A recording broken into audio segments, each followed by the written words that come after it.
Hello, അപ്പോൾ ഇന്നത്തെ വീഡിയോയിൽ എനിക്ക് ഏറ്റവും കൂടുതൽ യൂസ്ഫുൾ ആയിട്ട് തോന്നിയിട്ടുള്ള ഒരു പ്രോഡക്റ്റിൻ്റെ റിവ്യൂ ആണ് കാണിക്കാൻ പോകുന്നത്. ഇത് ഹ്യൂമിഡിഫയർ ആണ്. ബ്ലാക്ക് പ്ലസ് ഡെക്കറിൻ്റെ 4 ലിറ്റർ കപ്പാസിറ്റി ഉള്ള ഹ്യൂമിഡിഫയർ ആണ്. ഞാൻ ഏകദേശം ഒരു മാസത്തോളം ഞാനിത് ഉപയോഗിച്ചു കേട്ടോ. നല്ല റിസൾട്ടാണ്. അപ്പോൾ നിങ്ങൾ കണ്ടിന്യൂസ് ആയിട്ട് AC ഒക്കെ ഉപയോഗിക്കുന്നവരാണെങ്കിൽ മസ്റ്റായിട്ടും ഇതൊരെണ്ണം റൂമിൽ മേടിച്ച് വെക്കുക. പ്രത്യേകിച്ച് കുഞ്ഞു കുട്ടികളൊക്കെ ഉള്ളവരാണെങ്കിൽ.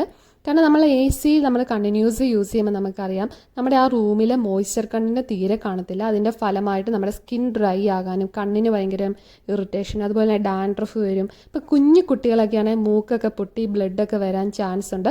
അപ്പോൾ അതൊക്കെ ഓവർകം ചെയ്യാൻ ഒരു പരിധിവരെ അതൊക്കെ ഒന്ന് തടയാനായിട്ട് ഇത് ഹെൽപ്പ് ചെയ്യും കേട്ടോ. അപ്പോൾ ഇതിലേക്ക് നമുക്ക് ഇഷ്ടമുള്ള എസെൻഷ്യൽ ഓയിലൊക്കെ ആഡ് ചെയ്യാം. ഇത് നമ്മുടെ വേപ്പറൈസറിൻ്റെ ഫംഗ്ഷൻ അല്ല കേട്ടോ. വേപ്പറൈസർ എന്ന് പറഞ്ഞാൽ വെള്ളം ചൂടാക്കി അതിൽ നിന്ന് സ്റ്റീമാണ്. ഇതെന്ന് പറഞ്ഞാൽ തണുത്ത വെള്ളത്തിൽ നിന്ന് മിസ്റ്റാണ് വരുന്നത്. അതുകൊണ്ട് ചൂടോ കാര്യങ്ങളോ ഒന്നുമില്ല. വളരെ യൂസ്ഫുൾ ആണ്. എല്ലാവരും ഒന്ന് മേടിച്ച് നോക്കുക. ബൈ.